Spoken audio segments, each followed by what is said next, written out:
الصلاۃ والسلام علیک یا نبی اللہ وعلی آلک واصحابک یا نور اللہ۔ فرمان مصطفیٰ صلی اللہ علیہ وآلہ وسلم، مجھ پر درود شریف پڑھو، اللہ تعالیٰ تم پر رحمت بھیجے گا۔ صلو علی الحبیب صلی اللہ تعالیٰ علی محمد صلی اللہ علیہ وآلہ وسلم۔ حضرت سیدنا ابو تراب نخشبی رحمۃ اللہ علیہ فرماتے ہیں کہ دوران سفر میرے نفس نے صرف ایک بار انڈا روٹی کھانے کی خواہش کی، چنانچہ میں ایک بستی میں پہنچا۔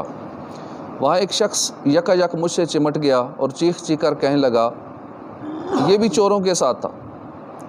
بھیڑ ہو گئی اور چوروں کا ساتھی سمجھ کر لوگوں نے مجھے 70 دورے مارے۔ اس کے بعد ان میں سے ایک آدمی نے مجھے پہچان لیا اور کہا، یہ چور نہیں ہو سکتے، یہ تو ابو تراب نخشبی رحمۃ اللہ علیہ۔ اس پر لوگوں نے بصد ندامت مجھ سے معذرت چاہی۔ ان میں سے ایک صاحب مجھے اپنے گھر لے گئے اور خیرخواہی کرتے ہوئے حسن اتفاق سے انڈا روٹی کھانے کے لیے پیش کیا۔ میں نے نفس سے کہا کہ 70 دورے کھانے کے بعد تیرا مطالبہ پورا ہوا، یعنی اب انڈا روٹی کھا لے۔ انڈا روٹی کھانے کی خواہش کے بدلے میں دیکھ تیرے ساتھ یہ ہوا، 70 دورے کھا کے نا پھر تجھے انڈا روٹی ملا۔ تو واقعی اللہ والوں کا نظام بھی خوب ہوتا ہے، ان کو نفس کی پیروی سے بچایا جاتا ہے۔ جن کا بھی واقعہ بیان کیا گیا وہ حضرت سیدنا ابو تراب نخشبی رحمۃ اللہ علیہ، یہ با کرامت ولی اللہ تھے۔ ایک بار سفر مدینہ کے دوران لک و دک صحرا میں کسی مرید نے پانی کی پیاس کی شکایت کی۔ آپ رحمۃ اللہ علیہ نے زمین پر پاؤں مبارک مارا تو وہاں سے میٹھے پانی کا چشمہ ابل پڑا۔ ایسے اللہ کے ولی تھے۔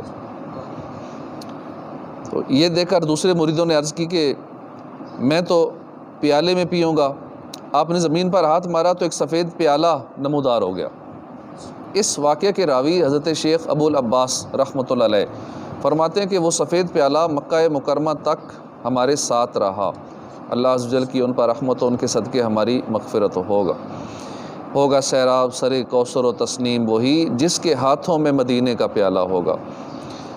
اب یہاں وسوسہ یہ آ سکتا ہے کہ انڈا روٹی کھانا گناہ تو نہیں ہے، اور پھر آخر ایک ولی اللہ کی خواہش پر اتنی سزا ملی، اور ولی اللہ بھی ایسے کہ پانی پاؤں مارے تو پانی کا چشمہ اول پڑے، ایسے با کرامت ولی، اور خالی انڈا روٹی کی خواہش کی تو 70 دورے کھانے پڑے، یہ کیا؟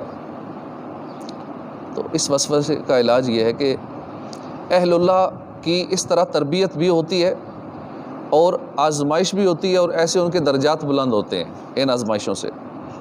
عام مسلمان بھی تو بسا اوقات بظاہر بے قصور ہونے کے باوجود آفات و بلیات کا شکار اور بیمار ہو جاتا ہے۔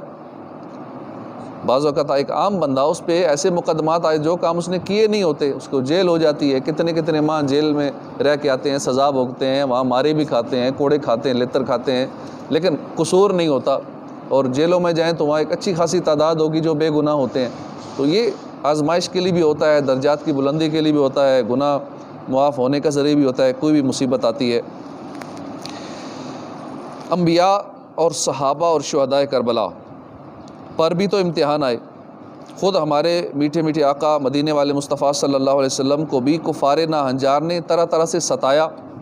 سیدنا سعد رضی اللہ عنہ نے فرمایا کہ نبی کریم صلی اللہ علیہ وسلم سے دریافت کیا گیا کہ کون لوگ سخت آزمائش میں مبتلا ہوتے ہیں؟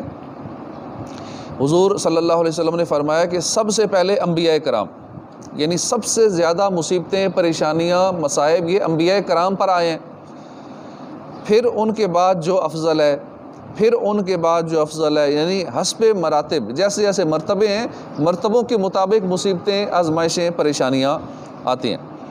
اگر دین میں سخت ہے تو بلا بھی اس قدر سخت ہوگی، اگر دین میں کمزور ہے تو اس پر آسانی کی جاتی ہے۔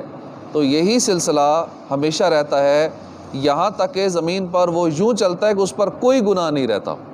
کبھی یہ بیماری، کبھی وہ پریشانی، کبھی یہ فوت ہو گیا، یہ دکھ، کبھی فلاں ٹینشن، کبھی مالی ٹینشن، کبھی کوئی اور مسئلہ، یہ سارے مسائل بندے پر آتے ہیں، اور ایک وقت آتا ہے بندے پر کوئی گناہ نہیں رہتا، بندہ گناہوں سے پاک صاف ہو جاتا ہے اور جنت کے ڈائریکٹ اعلیٰ درجات تک پہنچ جاتا ہے۔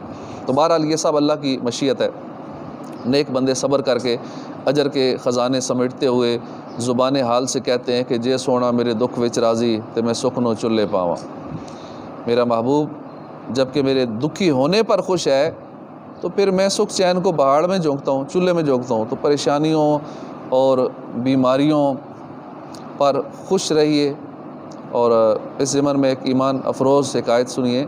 ایک دن حضور صلی اللہ علیہ وسلم نے فرمایا کہ مسلمان کے بدن پر جو بھی مصیبت آتی ہے تو اللہ عز و جل اس کے سبب اس کے گناہ مٹا دیتا ہے۔ یہ سن کر حضرت سیدنا ابی بن کعب رضی اللہ عنہ نے دعا مانگی، یا اللہ میں تجھ سے اپنی موت تک ایسا بخار طلب کرتا ہوں جو مجھے نماز، روزہ، حج، عمرہ اور تیری راہ میں جہاد سے نہ روکے۔ آپ کی دعا قبول ہو گئی، جب تک زندہ رہے بیمار رہے۔ بخار، خود بخار دعا کر کے بخار مانگا کہ اگر مصیبتوں پر اتنا اجر ملتا ہے، مصیبت آنے پر اللہ پاک گناہ مٹاتا ہے، تو یا اللہ مجھے بخار عطا فرما دے۔ تو ایسا بخار ملا، ہر وقت بخار ان کے ساتھ رہتا، یہاں تک کہ ان کی وفات ہو گئی۔ اور آپ اس حالت میں بھی مسجد میں نماز کے لیے حاضر ہوتے تھے، روزے بھی رکھتے تھے، حج عمرہ بھی کرتے تھے، جہاد بھی کرتے تھے، کیونکہ دعا یہی مانگی کہ اللہ بخار ہو لیکن میری عبادات میں فرق نہ آئے۔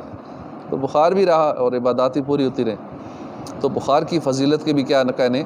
سیدنا ابو ہریرہ رضی اللہ عنہ نے فرمایا کہ نبی کریم صلی اللہ علیہ وسلم کے حضور میں بخار کا ذکر کیا گیا تو ایک شخص نے بخار کو برا کہا، تو تاجدار رسالت صلی اللہ علیہ وسلم نے فرمایا بخار کو برا نہ کہو، اس لیے کہ وہ مومن کے گناہوں کو مٹاتا ہے، یعنی مومن کو گناہوں سے اس طرح پاک کر دیتا ہے جیسے آگ لوہے کے میل کو، زنگ کو صاف کر دیتی ہے، بخار بندے کو ایسے صاف کر دیتا ہے۔